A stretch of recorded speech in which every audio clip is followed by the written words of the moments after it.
ଭାବୁଛି ଘର ଲୋକଙ୍କୁ ବାହା ହବା ପାଇଁ ହଁ ବୋଲି କହିଦେବି। ନା ବାହା ହେଇକି ମୋ ଜୀବନ ନଷ୍ଟ କରିବାର ନା। ବାହା ହବାକୁ ହଁ ନ କହିକି କଣଟା ମୁଁ ଅଧିକା ଉଖାଡ଼ି ପକେଇବି କି? ପ୍ରାଇମ ମିନିଷ୍ଟର ବନିଯିବି ନା ଆମର ସିଏମ ବନିଯିବି? ସକାଳୁ ସକାଳୁ ଉଠିବାକୁ ପଡିବ ଏବେ ବାହା ହେଲେ। ଏବେ କୋଉ ଘର ବାଲା ଶୋଇବାକୁ ଦଉଛନ୍ତି ସେତେବେଳେ ଉଠିବାକୁ ପଡିବ। ହଁ ସେଇଟା ବି ସତ କଥା। ଏବେ ଶୋଇବାକୁ ନଦେଲେ ବି ମୁଁ ଧମକେଇକି ବାପାଙ୍କୁ ଶୋଇବୁ, ହେଲେ ସେତେବେଳେ ତ ମତେ ଶାଶୁ ଶୋଇବାକୁ ଦବନି। ମତେ ତ ସବୁବେଳେ ଥଣ୍ଡା ଛିଙ୍କ କାଶ ଜର ହଉଛି। ସେଠି ଗଲେ ଯଦି ମୁଁ ସେମିତି କାଶିବି ମତେ ଶାଶୁ ଘରୁ ବାହାର କରିଦବ। ହଁ ଆଉ ଗୋଟେ କଥା ମନେ ପଇଲା, ଯଦି ସାଙ୍ଗ ଭିତରେ ସବୁ ବସିକିରି ଗୋଟେ କଥା କଣ ହଉଥିବେ ଆଲୋଚନା କରୁଥିବେ ହସିବେ, ମତେ ତ ହସ ମାଡ଼ିବ। ମୁଁ ତ ଘୋଡିଙ୍କ ଦେଖିରେ ହସିବି। ତାହେଲେ ସମସ୍ତେ ଭାବିବେ ଘୋଡି ମୁହିଁ ଝୁଅଟା କୋଉଠୁ ଆଇଲା ବା। ସମସ୍ତେ ଖରାପ ଭାବିବେ। ମୁଁ ଏସବୁ ଜିନିଷ ଶୁଣିପାରିବିନି।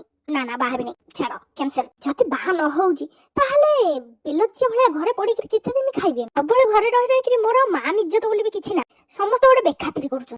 ବାହା ହେଇଗଲେ ହଉ ପଛେ 3-4 ଦିନ କି 5 ଦିନ ପାଇଁ ସ୍ପେଶାଲ ଟ୍ରିଟ୍ ହବ ନା ମତେ। 3-4 ଦିନ ସ୍ପେଶାଲ ଟ୍ରିଟ୍ ହେବି ମାନେ ବାହା ହେବି ନା। ତାପରେ ଯୋଉ ରଙ୍ଗ ବାହାରିବ, ହଉ ଦେଖିଆ କଣ ଗୋଟେ କରିବା।